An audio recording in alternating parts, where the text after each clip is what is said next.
kan in lua ziak tu vanlal pe ki fa nai siampui in thara chuan in tika moinin suan lu dona in ngai om don sia thian pamuan puya chuan min ron thut chil sau sau chungin min zot sek sek renga kalo nui su kar hebik lo le voin lama hian kanu hovin kan vathian fai don emoni kan ti deu tin kalo chang vele ti daila in omna tur thar so arang na sa thinan tiania o an soi thom kar heve to nui hau lo chunga ron ti le ta ga chuan kalo mel rang ngek rang ti veli ka ngai na viau ran lo bok nen fiam thu tho na tan po kanui pui thei lo thil kha ani ve tlat si ani nang hi ti pa ka chum chok ta ga chuan za farhana ron nui chuak hok hok chungin tak taka ka wang ani kha ke po voin lam hi hun ol ka nei thei chuan ron pui ve cheu chu ka tum don nia hey choi hun mai don ka phei photange ti in min ho san ta athil ron soi te kha ngai tu azui lo ka tum ngial po in karil ruwa cham zui tareng mai le ngal ama po chu ka ngei pha zo vek ti chuan tuk thuan te felin kanu ho chuan ka unau te pahni nen kanin suan lu na tur in le veng lampan chuan kan chuak ho ta amun kan va thleng phei chu chun lai ti taka lo re thave phian mai chuni sen savel vol nen chuan in rem angreng zok viau bok he veng hi veng lun le mi hring bit na hmun kha ani lo hrim hrima re nuam dap dap takani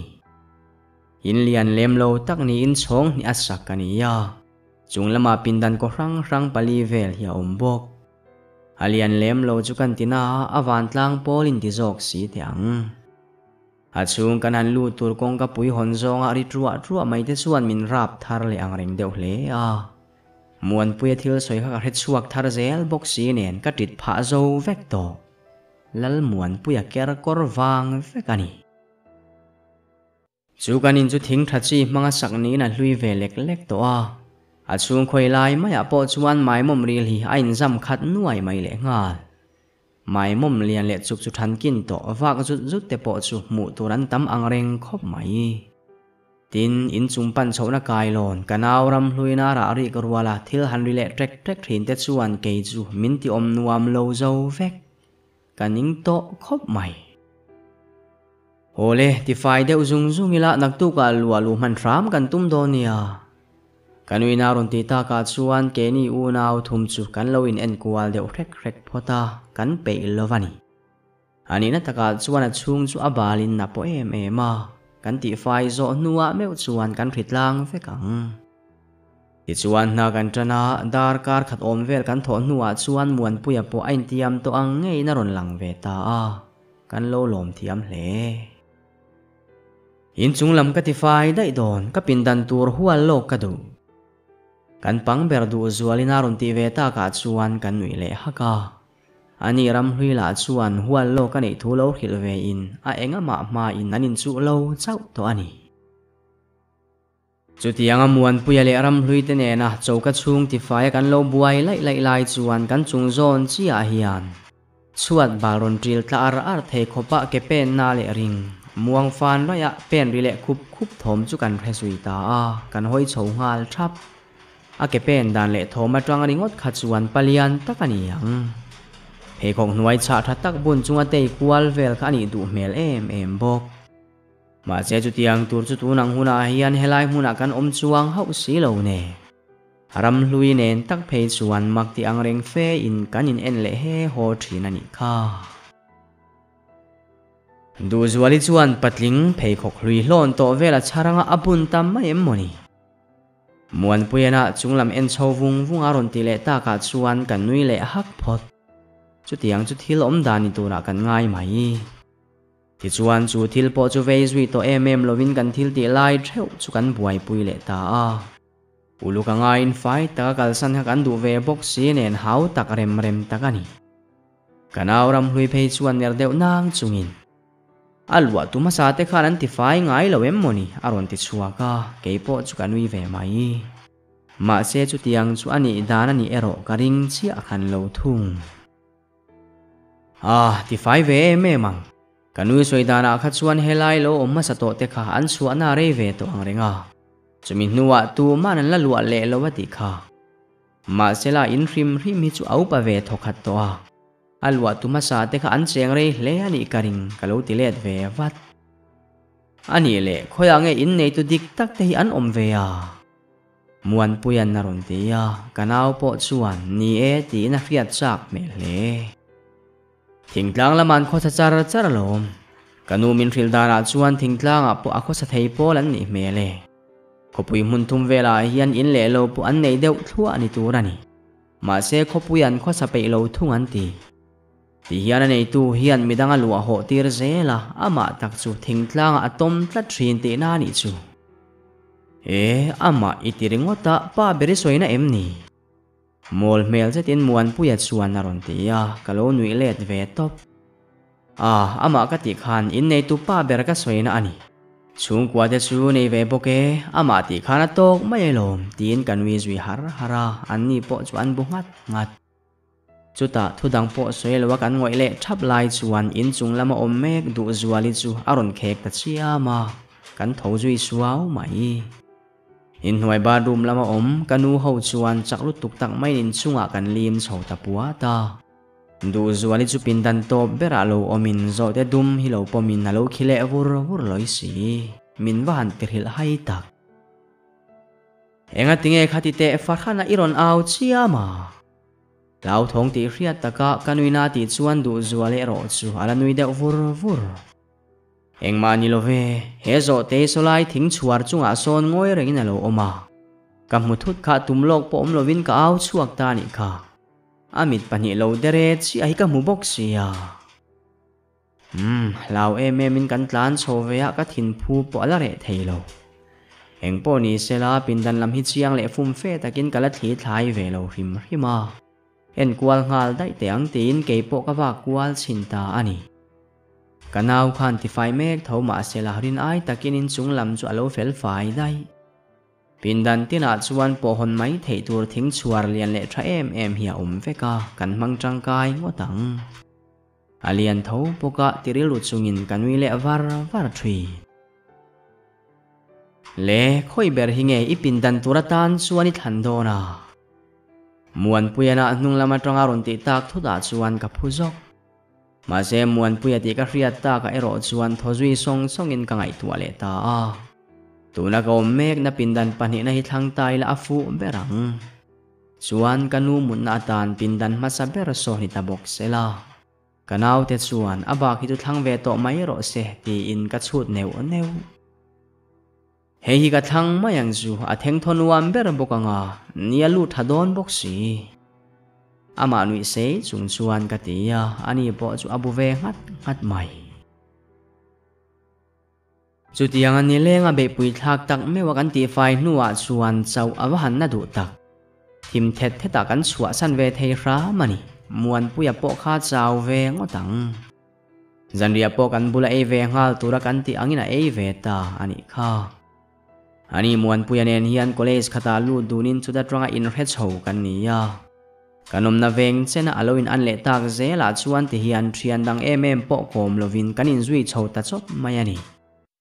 kanu hian a mingin sarkar office a na chete a chelve me ka pairo chuan kumsom kalta khan min boral san to thung tin kanau te pani zinga upazok ram hlui hi le khalam ti mi ani chi alo wang le ran vul lama atui zok miaw wangin in lama vok le arte vulin in chung en kol tua ta na om chot thrina kan pang berdu zuali thung hi chuan tu na pol som pani azir ve me kani kan kho sakalo hau tak ve to nen kanu hlo ringot hi chu abei tham ma hetiang aram hluina ran vulalo tui pui poi ale lam zong tak chuan thave takani kan chhor tangkai lu tuk ringot ti chuan kan lu alu ni tur choron in her chuakin in thara po kanin suan lut ve ta a fai thato hlar bok nen bungro chikim han lu tak rupa chuan anuam don khopina riat bungruaeng kim kan rem fela ani na mun tur dik tak an han om nuwa ngat phei chuan in nuam le changkang ru tak alo ni ye te po kan ti thayang chu zan khatna chu kan chaw tlang bok nen kan mu har bok si mutui takan ni atu ka tangin nangai kan tan le a ke point class ka kal le to nimin khai chaw viau lo mo le tun lai chu ke mania wang ni buai pha ve vak zela anuam lo ve reng muan puya hena ka ti chuan ani chu anui sak ringot holutuk katiang te kha chu kan ti ve tura lom ti in a coffee in lai chu alem le khal phota amel thate reng nen tinge motun thenga bial nu te poi ala nei lo le ka ti thrin ale lovin mei chei angai sak lo ve bok e mani don hi katita a hetia ke manena kanin kom nuwa po hian mei che thria ne mo ngai zong ang chi han biak dewani om kar khemi alo bial nu hluero anei to thu min khil ve tak kha kadum dumi tlan bo dayania zinga tang khan kala mulo reng reng in chung ka lu rualin du zualin alo tia min ti ham hai vek chu tiang te chu iurami zot jok la ni le ngin ina oma a hezo kang katia amulei ne imudon lo ti chu he tho ma ila kamang angani hi ti in azo te dum kha han ko le thina in kan ti fai ni ya azo te dum char kha en kol ze lin na bual fa ya amut pui bok midang chuan tul kan ti lo ang reng via wa ma selaran ngai na ti taka kan en liam ve ringot mayani zanria kil huna tangial po azo te chu kan la zon mu tak si lawa chuan azo e tui lo roi mai kanu laina lo hau ve sek bok nen trap deuh pur chungin so po tlema zong chu ai tak ve tho kha ma se chumi san kamu chu kamu dik thei ta reng lova kain le ton sek sana ka en thul zing lamdar thu malo ri thuak to a zing tho mangai le tur nen ka van ning tak achangin borua karon lum uap chur zela achang le vot le sung zel bok si chuti lai chuan corridor phaya khan tong thom kalar hezui le ngala kom dan theng hil thakin thom chu kangai thazui kar mai alandana chuan kanau du zuali khan tuemo bia kanei tlatin ka ria ma se ka chiang lo chuti angai thalo renga omai chuan tin ka tho chuak ta a kongka chu hongin karin ang ngein du zuali chu corridor phaya chuan azo te pom chunge lo te kwal chena ni chu ta makti je ta mel wang pa in zuali tunang huna enge khatiang kha nila oma katia chu vele nui vur chunga min non en kuau chungin hei ka zo te hi lo ho le a amu hil thei si lova ka te hoi pui lo kani hi aron ti heu mayani chu zo te zan mu hil thei lo mo kamak tilutuk chu oi lo ti riat fe in kanui hul hak aringot zo tein mu thei lo tak takan nei nga em ni muro atlai to nak tu class kalangai nen ti vele hlukin ani po chuan a room lam chu apan vele mai azo te pomlai bemol mol chungin na pindana lut bo ta a ka thongal song mai atuga po chuan muan puyan class kal turin min ron som le a bai kan e wangina ol sam ang reng thin khop mai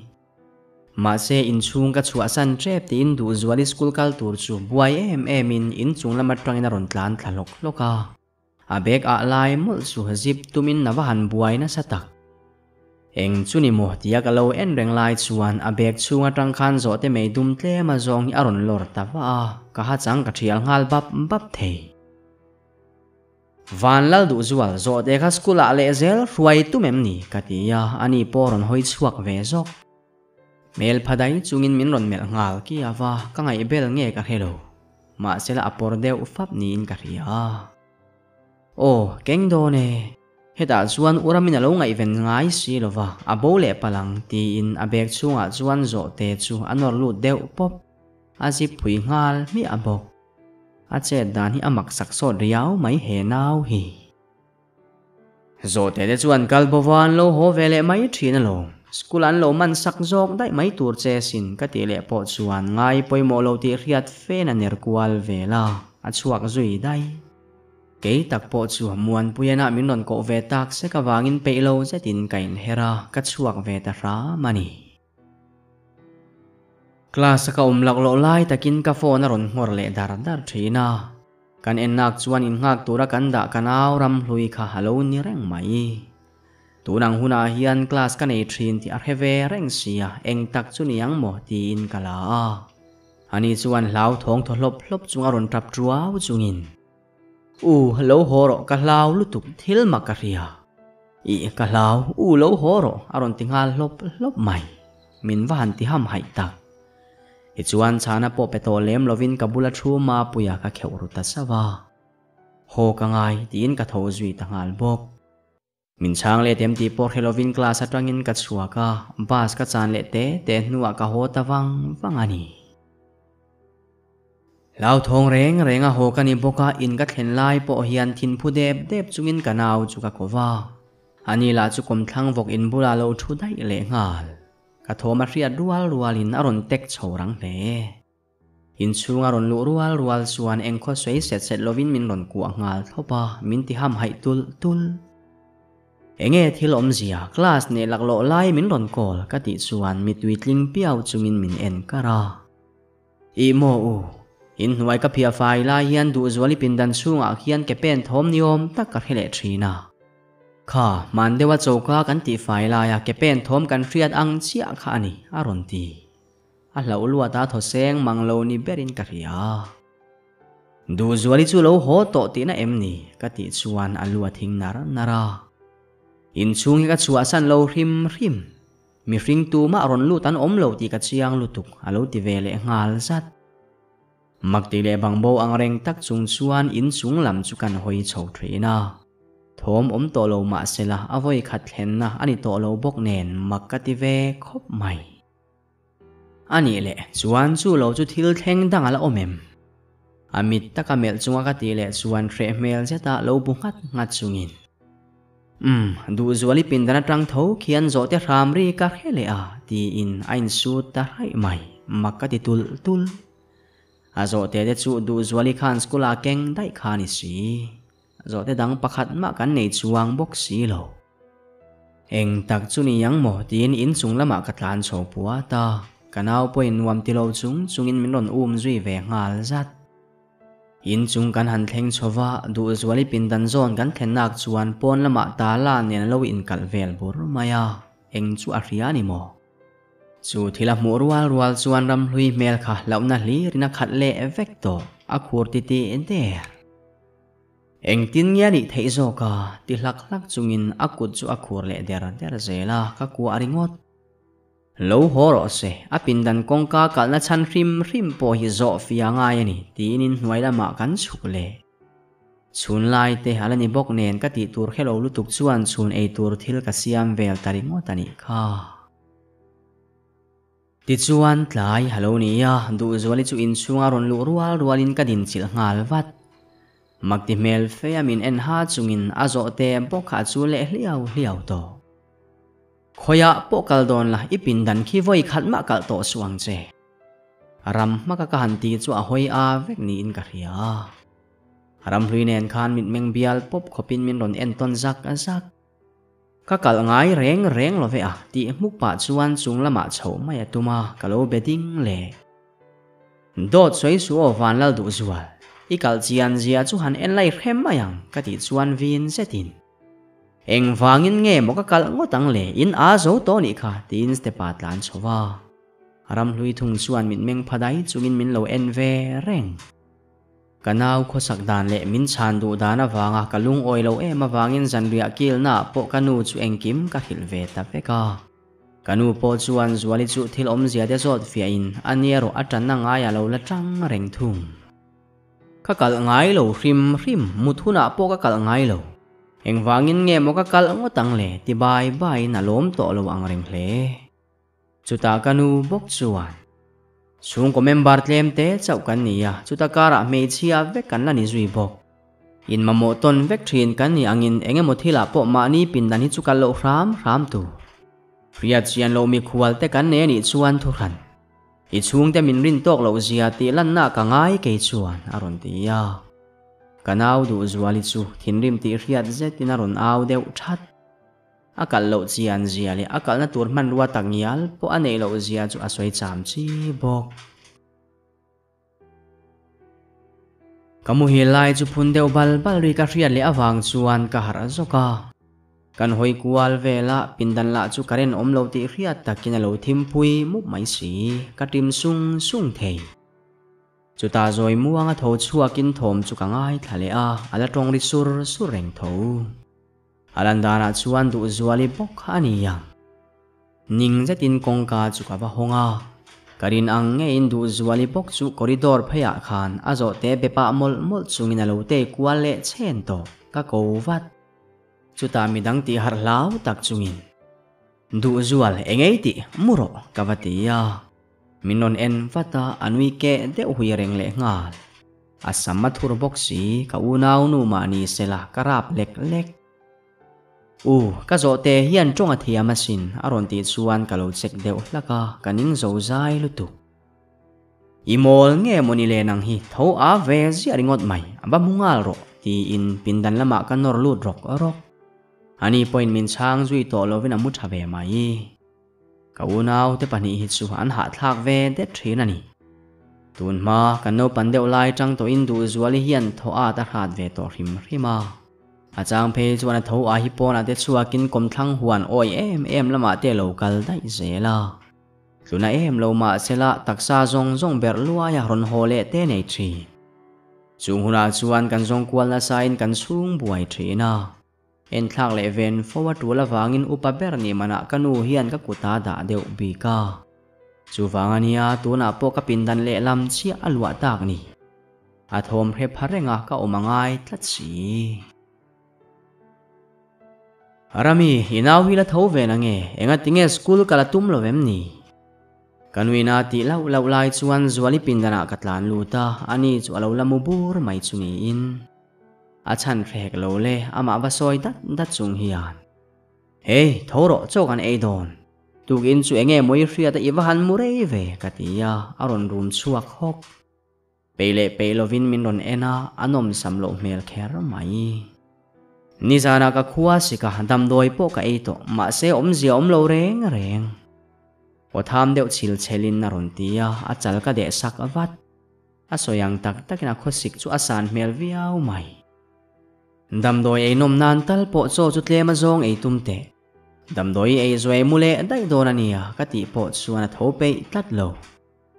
chutia kan lo in bia ve lai chuan ram hlui kharon lut vein hlau ne yang mai na meng phok deuh ra ani hi chu nau pan lai tang towa mi hriselo hrim kha ania ataksa te po achebi kina dol dang em reng adoi hle bok zuali chu dam lo em ni dam doi kalo lak sakang ti pa in thu dang po soi lovin atlan suak le ngal vuta ka en na reng ringot ani chuan boi cho chu ka zuk ei sanang che class ka ngai don sia ka ompui khari dur khan lo tiro ka ti le chuan ani po chu apu ngat urami don thobalom aron ti vele maya ti chuan class ka kalsana nilengin karil ruwa ero inlam hlira thung kaunau nu te pani khan boina an lo ne leang ti mol chu ka hlawani heminia hian muan puya tangial po ka betlemin aniaro chuan min ngai ven reng thunga ka tong tlem chan min zot sek chutia kan kole suan tingbuk hnuai kan lo thudun veng lai chuan kol ka dong le ta aram hlui nena tang bokani ti ka riat rual chuan hlau thona hlirin ka khat le ngal vek o boy ka ti rualin ani chu aron au trial ngal tarwai maya ka tho ngal zot thei soiro enge vin dewa ka ti nuwa chuan tholop chungin ka hlau lu tu kaum ngam to lo horo anu po ka kol towa ka hlawani du zuali amak lu tu aron ti ta college lampanin katlan nal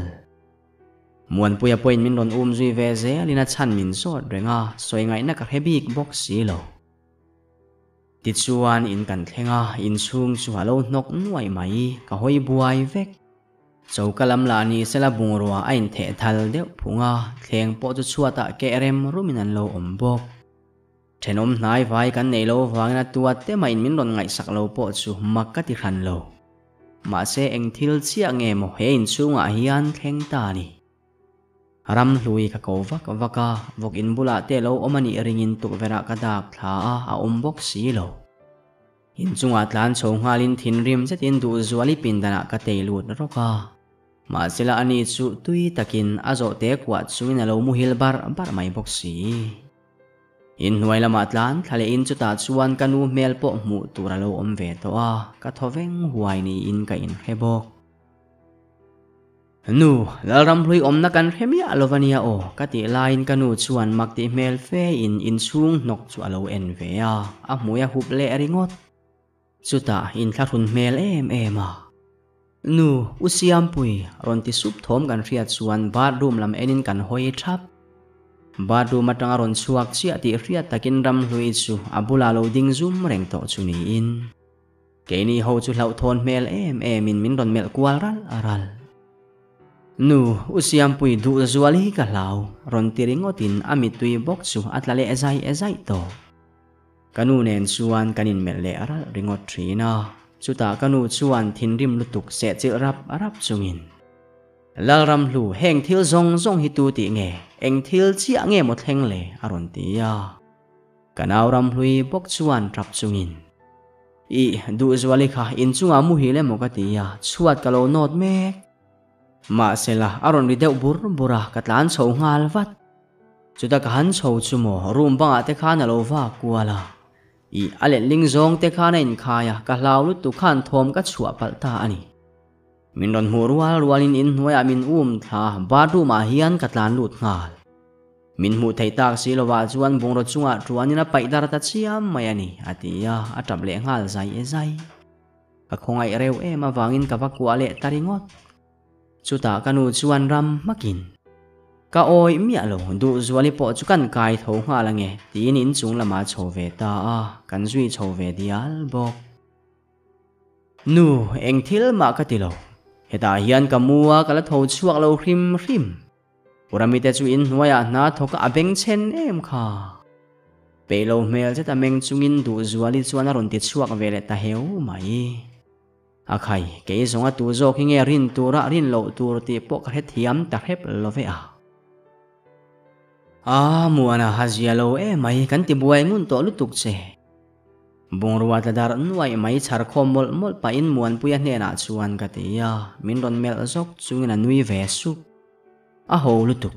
chungai chuan du zual hi entir wat ula that karing thalo na dang te alo nei ve pal mai thesin aron ti ta ka chuan dik ti zetin ke po ka bu ngat ni e khosik chau ni lo na dang te alo nei tel ve rengem niang ka ti thri akhosak dan maksak sot lutuk le azan thoat rat zuale tatlat mai te hi ama hian dik lo deu engemaw chu a om chiang ani he ina tang hian chuak ro patling opor le rap thak em mai na min ron aw khum hrep nuwa chuan aw chuak thot chungin kamun na ta ka thu chuak azok hoi kwal zungin thomero chu alo re le aduk to ma se chu tianga thom dangai chang pa ka hoi rek lai chuan bangkila thing chuar lian tak in hung kha arun ri deuh rak ti ka ria kan en chianak chuan zoi muangin kongka kha lo in hong ti po ka mu thei ka mu rual chuan hlauna in min ron tham ngala ronin hong zau zelin achung thimpui mu pa chuan mit dere re pani ka ba mule ta ngal chuta chu mit dere re chu ron khap zui fakin zo te ram ri in na zuya ram satlia ni lo arap thak lutu thin rim taka in ro sa chunga ram ruai chungin chuar chunga tang chuan ron zuang chuak ta kalama ron phei zelin min ron zuan tre pangtia kamulai chu ka thu chuak non le ta ani eng thil nge ka chunga thleng mek hi ka hello ka har masakhan khuala thimpui mupsia tuna ero chuan khuwa palovar iar to ar khuang chia che na zuya borua ke ro chu are thaviau loi ani chuan ni chin lo ka har ang maya ka in rian na khachu kamumang lek te na em ni yang awa han makdon tak class kalonia ni awangin hemini a hi chuan ni leng thaka le khazir ve karil ruk dewa pe ve takang mo tuk thuan ei kham rualin pindana ka in khung chara zuali alo dam ve to tho nen in chung chet ve li chu kanau te pani kota ka da top to anni point min phut ngai chuang lo bok chutianga le khazira ka lo kun ve ngar lai chuan kanu min ko thom ka ria lo chuk ve lok la in nei tu pa purem tluanga lo kala kan chung ko kim mel mu ve te po du dewani ome aron tia kanyar zui sok ho ka ti zong takani ma se kanu min ko na ngai poi mo chuan zoi zetin ka chuk thave ta thut khom na lama chuan kanin leng pa le kanau te pani po ka fel deuh mainan lo thu reng to kanin leng kanin lua lai nei tu pa purem tluanga chu uluk takin ka en wanga anui mele tongkam atong du dan le achajia engkim mai khan ama milo naril ru min ron siam sak tatlat nie in le lo tenga in a hausa ti chu ka ria ma se min en dan engkim le a hoi her rim rima tang khan ke ni ho chu min tham lova min munia min musit lia ti polang thei a thun du dan te thleng khan in tharung mi alwani top trong tam si dul kiar chalngal boxi oi aba ka omlo mi che chu kan lo buai thak dewani kan voi khat mu na mi te kan jat ngal zung zel mayani hi achua dona ruaya chuanin chunglam chu uluk angreng takina han thlek chhole ta rama ke point uluk zetin kalo en ve bok han siam that le khoi that ngai deuh te om khat chuanin thlafung lo ula mani in ang chen lo en ruo aron ti le a alanui tak huwa le ngal achal ngal zeta chuan khon sak lol ka wa han chak tak man soin in kan lua hei lo chu in dang tia soi tur kan nei ve lo la ya kan uluk lo phalte reng em moni ho vat te se kamu ta dik lo zo don tlat nu engber ngeron ti ve renga a ho nuwa chuan ka tia in lua tu te ron tlo kwal ve ni kha a fel mel khop mai lo tiliam puwa tin kanyar sak mai a hurang chu kalo ti tak nge kani chu kanu point ang puaw chungin min en liam ve taringot ka mu dan le ngai dan te adik vek bik chu ka tilo ma selami ka mu voi khatna an kho sak dana tang hian an nung chang le an ril ru tur za som thum tal hi chu ka ring dik ve nge sel ka ti sual mo thin viau bok hengwang tak hian kanaw te poi thu ka cha uluk ve thina an thian kom tur te thlenga thliar han sakin in chunga an ron ruai lu zinga rau po kha chu kop tam su tiak ril to te hi chu an kom lo nu an ni na aron lang chua ka soi dik min ti thin via wani ma se hetiang kani chungpo hian tun nai kanaw te pani kho sak dan mak tak hi chu kalaman thiam thei chuang lova min ti bo tual zo kani hi ti chuan chhun hun pumin lekha ka chiara thiam bel le riat bela mual ka nei ve bok chunudar ni chovela trangin khuwa chu aron dur zui ta khupa ala ma te lul nen khuwa chu athim titi ta der mai thia thovu ko vu renga ka chung te ho po thom no jar seng le tuk verin hong khar reng in an buai ti ka ria man mo takin katlan tha chuta ka mela mu rualin kanu chuan khoya nge lal ram hlui hiom vok ina ombok si lo zong vat ro halo ti ti chuan thli thovu vuk le bol lo leng kwal chum kara chuan po na katlan chuaka ar in ka en masabera lo omlo kan then om nai ve ber pen som thum vela hla pukap tluang te in lam chu pan le in anni ina hian ram hlui a leng lut ve zeu renga alo om le nge ringin katlan phei ngal vat anni chung kwala chu an lo om mi alo le ngala beidong zetin khopui ri rum le thli tho em kara chuan mani in lam bok panin katlan le kanu chuan hlau thon mel zetin kong kabula tangin min lo thli reng ti ka ria chuta kanaw ka mu lo thu ka han soi chu a hlau thong tak a zet ti chuan thodeu hak chungin kong ka po chu a khar ta ma se kong ka khar fel chi ang tia chuan in chung lama tangin ram hlui aw ri ngei mai chu kan hele ta ani kan hoi pho ngal ra mai eng thil chu tile hluk pa in kanu chu atlan chho ngal vut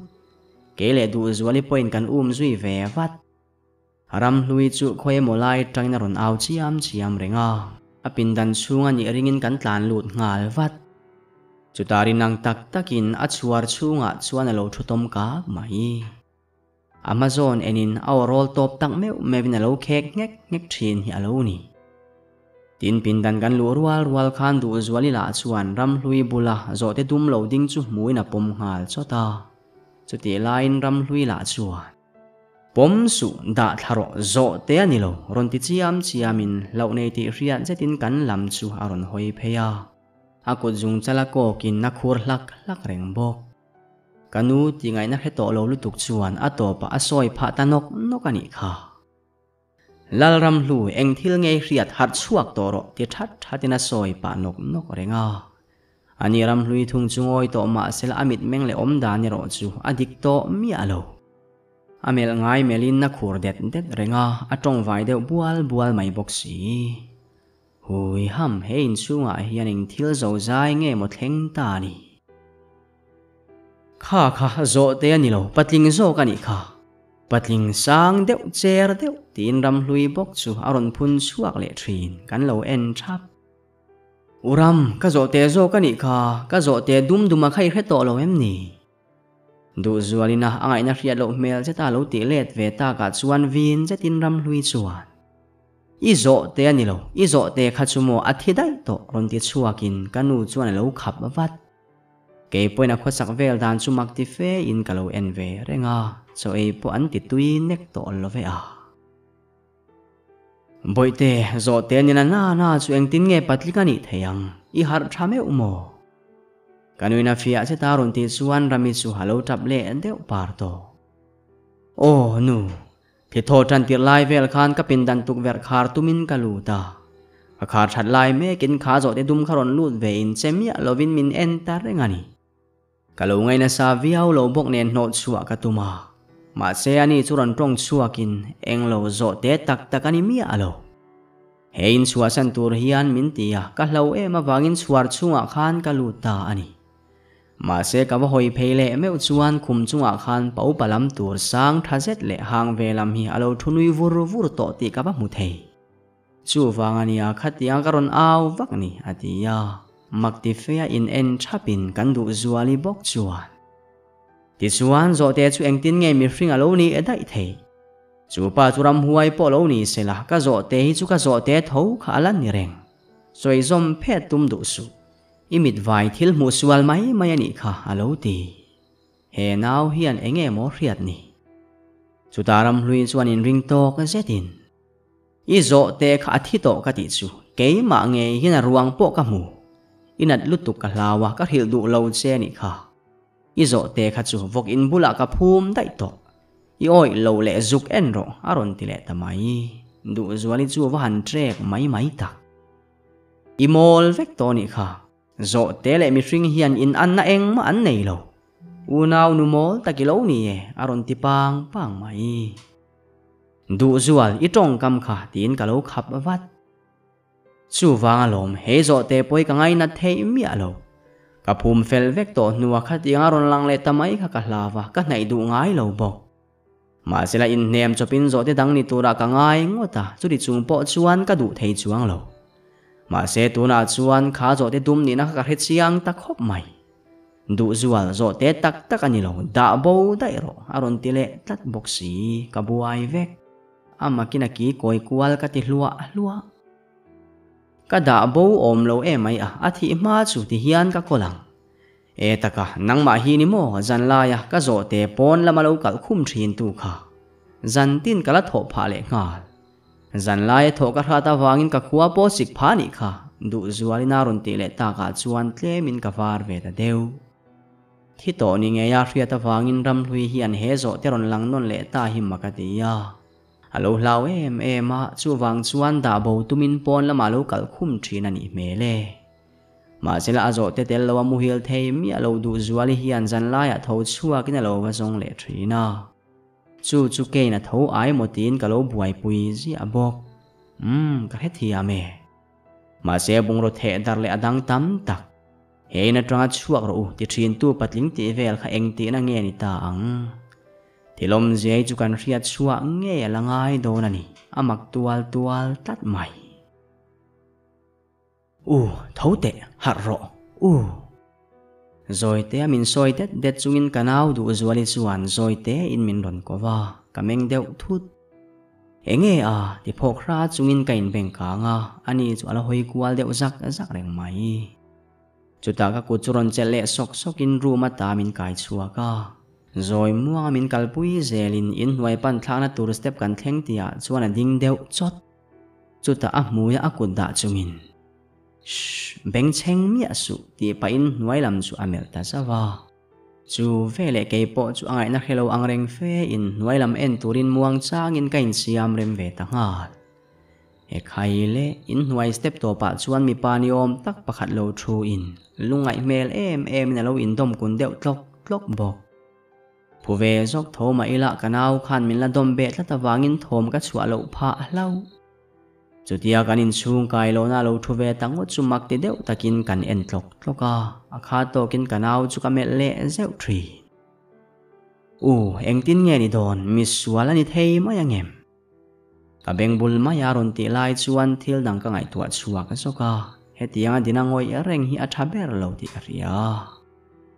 mudona khan kongka kha in kal fel vek lo em ni eng tin nge ron lu thei kanau chuan min en kara kanuina kal thavek i riat kha kanu chu mi film khuru top kho kan i zia po ka hlawania police ko mayang aron ti le ta ka chuan ti dan tur ka ngai tua kwal na salutuk ako sakdana khu chuan in chung thil hu han ruk chua tu mai me la pulova ka he thiam lo eng tia ti tur nge ni eng po ni se kanu kai tho pho tang tia kanu pindan kan pandon lai takin eng ma khe ve lo ram hlui kha ron tho chua ka thom dim na chang po helovin min ron betalung lung maya ni chu enge khata khanin tia atlai to te reng nen aron tilang lang mai chu vele hnuai lama thu mi pakhat nge mai kharon hoi chhovin kele du zuali thung chu kan thupil deu aso a mele ro ka mu chiang man le lo tlat ma se chu tia enge lo thleng don ti ngai cha kan la bi ru kar lai chuan kan bula ding ram hlui zo kha aron au chuak le ta malam thlir thachungin khu pa khu ama khu lom ka mu thin tla nang ti chiamin ading khong reng loi bok si ka tingai na khelo lutuk chu lau po soi thelovin ka ding chuak ve tangota chuti lai chuan hnuai lama kan mi mu pa nge mai khan ke ni ho chu min ron pan mek ti ka ria ka vek lo chau to a mel mol mai kha khoya ma hian mi ringdam thalai ni thei ka ring lo rim chuat po rap fu mi alovin ron kal chuan i si kha chuta orol top chuin kanu chukan aw tawaka ani po por fap chuina ron tlan chuak ve ngal chutianga pindan pon lok afa te pathum mang ang takalo aw chu min ron mu ta ka khan a hoi buai vek ni in ka ria amang an mel ngoi chuta kanau te pani chuan bana babuan chot chungin in chunga tang hian tlan chuak watang ti in hnuai lama po thla kan tuma achan dik taka riat velo wangin kanwero chu alo la tang tlat heti lai hian khami maksak zet pa ka mu tura to lova ma sela hlauna ero azia thei chuang lovani eng thil chu in khelom ni mo kanuina ti lai chuan voile khata glass vom keniom takin bangte chu aron deng zui ta chuaya atak mu tur om si lo khan thom chun na satakani kan au tuar renga chuti chung zong po chuan thom chu an re chuang mi alo are anne kin an sa tuala atopa phei chuan kan in kha ron hing ni hialin ka ria chu zet chu kanu po khana tuar thei talopani che kang chu in hnuai lama min khal thata zunga pona tlan chuak le in kan then om nai ve ber pukap tluanga te in lama chuan lau hlopin kan nu fa zain kan tlan phei ta dam mayani pukap tluanga tena achan min lo zo chuan du zuali nen kan thil mu daneng kim kan soi chuaka lo luata kan mit tuite po chu atla deu phung to chuta pukap tluanga chuan karin lo dan dewa min lo changin ti hian na ron soita ani thil dang vakani lo chu so in lua tu masan pa ber ngil ne kha aming ang chia pa fel le zai dam ngil nei em mayani ya anu pui fanau tenen khanan khosa ho ve thi ama khami siri ni na thiam em le ngala so in po so ama sakle design vekani ai nei tu dik tak parema ero chu mi rang dai mani sela tiang kharing tin tinemo anin soirem vele maya thuam that ngai oma piangina ma pungil ne khan du danang takina thuam thamai thi ama tang tak taka chei bol thinin hetianga han boral san tak thuta chuan ala chua san hre ve hle ani karing ta deu thom neu hi atam tlat ma se nang ni chung kwa chu in vaneya in lua lu thei hlau zo kani hi lua turaron en ve tam tak te kha chu an en lai la ti buai te nei thina wangin tu ma nan ron tlo non ngam hlei nem aron ti tamai mặc tí sẽ tin kế ni nu phá hậu chú căn lâu in en kual đều he hoa các thiên phu reng reng rệ lấy thầy tổ lâu ani chuan pakap in nei tupa chu eng tia boral chi amo ania athi thut khai ti mai sia ka he thiam lo deu kanuina okur deu dar chunga ron ti vele ta ka chuan in chung step atang khan tla than tim maya in riat angina san that ve em khamo achang le anupui kha chuan dam sam lo tak sa chak si lo kha in hnuai pana tumna lama ache swal pal te tia ahun lai khan mutu dang om hek lo chu thu kha asai sa tan nuai maya adik ber por riat thei tak tak lo ma sela in chunga tanga ta thla ti kha chu aliam ne dana khana riat viau loi si adam lo tak tak kem ti ero chu kan relovani aron tile ta makkan ti tak azet chu ti arwalin ka khoi angreng viau bok tin thil pakhat le muan puya khan kan luat ma khan fiam thu deuh rewina ran to thu kha lo soi zuaw to ani hian engemaw hriat ruk deuh alo nei ve to ti na ani thei mai angem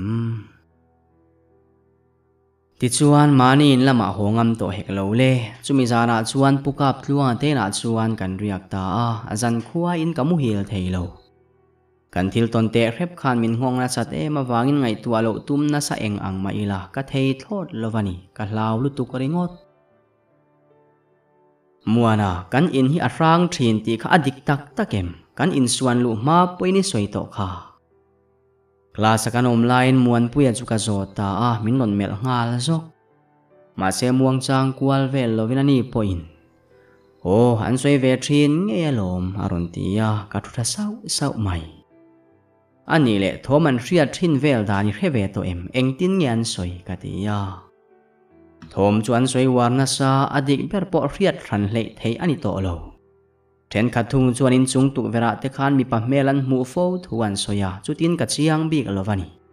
enga tinge chung te chumin zo thil thalo thlenga omem ni aron ti vele zan masalama kan boina zong kha ke point zep then nei hau lovin ka hil fai vek tin pukap tluang thil soi ang te po kha ka soi chong vele magati ve kher mai chutiang ani chuanin nei tupa kha zo chiana thalo mo le a he chiang ber mai theani aron ti ta ka chuan ka bu ngat hetiang alaron in lar fo na chana hian thil diklo engemaw tak chua omin karing deuh tatlata himin khoya ngemo anupui fanau te chuan om tak dayang ni anni khan an he chiang viau takang ti chuan pukap tluanga puina mang thovin he in lua tu masa nupui fanau te chena mun chu kan bazong chuak ta aizol veng pakhata tholo omin min nuain lua ve nge an kho sakero chu pa ber om to lo ma sela apa ngai mel fu mai chutianga pasal boral dan chungchang vel han soi chu a hupur mel angreng hle a phur lo viau ti pu a mel alang reng khaina kan kho sak hun lai kha chu rem hun te nau tem lok ang reng kan ni mai ka ngai hlol lo tin kan pa boral na le chet sual to na mun te lo ni le zel bok ne hetianga chanchin han soi thar le ngai te poi ani na taka chuan ka hupur lo kani dik taka soi chuan khaina khan ka pasal kha ri sel thei mi alova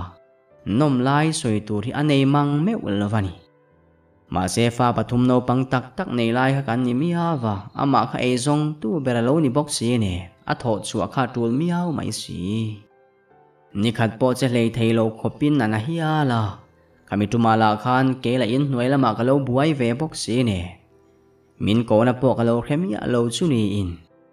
kan zo de dum vul lai vari tia kan ko kha a au lau thom ka hele thina ka tlan chuak ngal wat chuta chuan ka mu lai rengin in chung step ton tira tang khan alum thatam ayani kabularon thlen tha kha chuan kan pa ka achat thla fel chu ani deu der mai ami tweet la chu ru in nain sun rile rai thina muan puyanen po kan lo en mol top ma se thil pakhat makti deu ka nei chu zo te chungchang mol kha ani le kapi nichin khan zo te dum chungchang khai soi langa tuna in la vulem lain suat rai chuina lu a thing nara kanin son chualai khan mu tur om lovina kalbo daya achin po kan hetalovani kafa tela e hian ngai em reng sia tun thlengin zo te dang po kan vul le to lo hi ala ni hi aron tia a soi zo rualin kan ina son ron let le asin kan ti chu ani po ameng phok le aladam mo ron ti na mel chu ka en chianga ka thu soi kha oi mel viau ran lo tlat o ka hello in zo te nge kha ani yam chu ka hello ma se adum chu ania angam em le ngal tin ka lo chang vat vari kha chu ani theilowang a theilo are to ema athi dai to karing aron ti ve ta ka chuan ram hlui thil soi kha ka het suak a zo nie tuna kan zo te kol lai so zo te tak tak ani yam ti pok an hret hiam to lovani kha kanau la kha na thia ka phum dai to ati mai boxi ka buai zo le effect ti chuan phur lo se tin mani in lam boka kan hole ta zan khat chau poni se in chung han ria le chu ka he to tak a set kanau te pani la kha engma thleng lawang ma in hlim em in an om le thei maya no pang ti taka ka van ot thin tak ka hlau lo ka ngein ka zan mu chu ka har le zuk thina lau khan pai em ka nei om ka he chuang si lo makka ti kher mai heta hian local ro min lo zuila tia ka kutaron vuan tu mi pa patling ni zok ma ku chu kain ka pindan chu ka chua san maya makte na le hlau na eng ma ka nei lo chu makka in ti zo ka ni pindan ka chua san rualin boru ka dang lam veka tuna kan om mek na kanin chu nge ni si khan dang lam me ro chu thil tam taka om thum chu tiang ngoi renga ka kalve mop lai chuan no pang lian ve to ang reng tak pani ron in min in nuai lama an tlan thla kalo person deu dor ma sel alandana chuan an ni khan min ron mu ve ang poinan om mi alo ka om ve ti chu riang poinan lang lova ti chuan ste pa ti dui chunga chu thazel in thut khom na mun chu ka thleng thla chuta chuan karin lo tak main in nei tu pa kami ring mil lo em ngei mai purem tluanga kha thu thleng sei pakhat chunga lo thu in alo nui le huwa thi tin na bul loka chuan in lua tu ma sa an nu ber ke ngei poina mai chana ka lo biak to ngei mai kha chu pa hnaya tak chuan thuina lo nui ve ar bok chu thil ka mu chu ka phu zok mai anom dan ka han en chet chuan thil dik lo om di ka ria nie mi nu puile pasal ni si ka anin thut nai ma deu chu ani trianin kom satliang mai chu an ni lo deu chuta karin ang ngein mi pa zok chuan in pa lo ho main ka wa chuak phei ve to ange voin chu ahlim om le pek khop mai anuama ka hlim bok ti paina hoi deu zuka an mani mutuan om lo ti ahria chian ta ka chuan in nei tunu biang chu a fo sak ta zewani kha kameng bial kok mai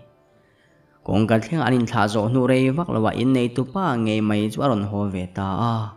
anu pui chuan that tak alo dong songin ka wa han ten tak chuta pa ber chuan chau mel em a thok chua hal pa in nei tu pa khaning thil nge ron tia sota khan kanin to ka om lo lai anang fu thei riau le ngal ti nan nu chu han zo ta nu zo ke ro chuan mel phadai chungin aron len lu ve mai thu khilin pa ber po chu angoi zui ve le mai bok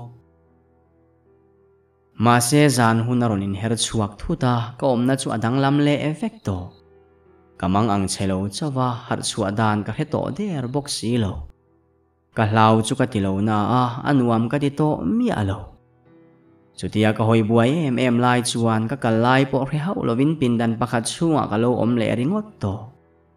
ka hoi kwal ngia nuero chuan tun nuwa du zuani pindan lua lai ni taberin ka ria tuna ka om mek na ero hi chu pungil ne te nu pa pindan kha ni thung chuta chaw cheta pungil ne mutur chuan an nu pa khum chunga chuan thil enge mo mu fu in chu sana alo ni chu sana ron lek chuak wa chung chuan in chena do kanala thumek anu pui chu tu ta nge ti azota nu ber mel po chu adang lam zok thei phat kwal dan rang zong in chun lama anin leng pa sana kha afa tena an khal sak thu te asoi kwal ta duwa kalo nera sok henu hian tun tum chau lo po apasal hi voi tam ta lo bum fo to ang ti chu a riat mai a ne so tlat pungil ne po chuan oi lo mel viau ma sela ngoi rengin sana chu ada thave maya amut thil santa ani ti chuan in rin na hun po map lovin khuwa chuan min ron war nan le ta ka van hoi buai thin tak khovar nu asana da that lak mai han tum chuan adana hmuna khan alo om to mi alo anu puya han zoero chuan purem tluang na run lak to thualo khil fel le a thung si anu pa chu anin nial chho tan ta ani nasa takin anin niala anu pui chuan voi khat mai po ni lo voi duai lo anin nei tu pa lak awi re san to thu soi chuakin anin chua chal tamia mi amai chuta an fa te hlau thong tingai na hello khan an ngam thlak bera in nei tu pa bok chu an va ko ve ta hi ala aron thlen phei nuwa phei chuan boruak dai chu soi lo a so sang tul tul atopa phei chuan purem tluang khan garbage bag mangin pungil ne in ring lo lai nung lama chuan a lu a khu sakta chuta kuai thule topin pungil ne che theilo thlengin a hnek chor chor bok ke chuan lo dan ve tum sate maila om zia om si lo kawa han buai tak ti chuan anuk cha thleng ro khopin pa ber chu an soi sadun ta ani athi fel nuwa in chung kai lon ton tira tanga ta thlanga lan thei nanan pai thazui ta in nuai thlen thak rual ruala anupui autial ruai ri chuan mun hlataka min kir tir le ta von mai ka khum chunga ngei har chuakin ka thu chuak ngal luai bok heti lai hian khuwa lo la thim veka ka hlau le hno tinga na khe si lo chu ka au chuak ta nge kani kha ka chung te poron tlan khomin thil om zia min zota tap chungin ka thil mu zong chu ka hil ve vek makan tin an wa han hlau tak ti chuan kanu hovin ti dan tur kan rela atopa chuan police nena engkim khil vek chu kan rel thuta ani atu ka chuan station a kalin report chu kan wa the lut ve tangota atira chuan ka thil soi zong te chu oi ngam chi alo ma sela athi dane ro kha chu rin hlel thei tho ani awangin buai pui zui ro an tum thuan soi thung ama sabera tani nei tu pa purem tluanga chu thuzo fiana hun nein ani chu alo tang thadu angreng viawa apakwal thiam viau bok ma se pungil nei nu pui hluan zo fia le na ero chuan ama chu tang na viau tho ma sela afa te zo khaning kim muinan heve vek bok ne tuna chuan thudik soingam tur khopal lian an lo ni ve to boka anu thawang chu an lo hau lo na samai apa thi dan dik tak po chu an zara liao puan zarina om thei pha ta ani ka tho song mai atop khana fel fai taka wangin keni nu fa ho po chu kan hlim ma thudik puan chu alowa hlen tur puan zara han ni thei ta mai chu a hlim om dana dang dai bik tlat tuna chuan he in chunga hian thil makle thom danglam hria tura to ngai lova athamuan thlak ta hlia i khaminia bungro the dar vek tu kha in khedu em zanria ke line ram hlui chuan in tharun mel em minaron tia kan mel thap han soi ta che kha thil kha hria chhun zom ka cha khop mai kanun na lo tia ram hlui chu noilam melina khable saka aza mel tak azet bok ani na taka chuan keima thil ti vekani kha kang hun lai khana chan hriat silovin ka buai ru tlat zela tuna ka ngai tuale nuwa hian pangil ne khan min lu chila du ani ka ring ta ber du zwali om dan ka soi zong te po ka thudik lo vekan ni bung ruai ro kha chu thinrim lu tuk wa ka the dar vekan ni ka the dar lai po keima ngen ka muwa bathroom bula tang khan ka in thir reng amak tiru muma kan taksa mun ran daya omlai kan thlir thin hi ni in ka te khin ber achan dik tak hello maila pangil ne awang ani ka ring ta ber aron tia kan lo mel thap ma se hun kal to ve kan ni ba ka ati lui pakhat ma lova chu wangin borwak chu thak theng wat tumin ani le zuali khoya nge zo te tum khaom ve ta ka tia alo nui var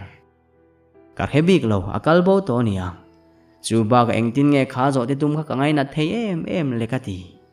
zo te tum ber kher hi chu kanel theilo beran ni thina sin aron ti vele ye kan thil soi chi rang te ka han ngai tua chian chuan zataka han mi ho dar theina tur thil renga om lo ani atop ta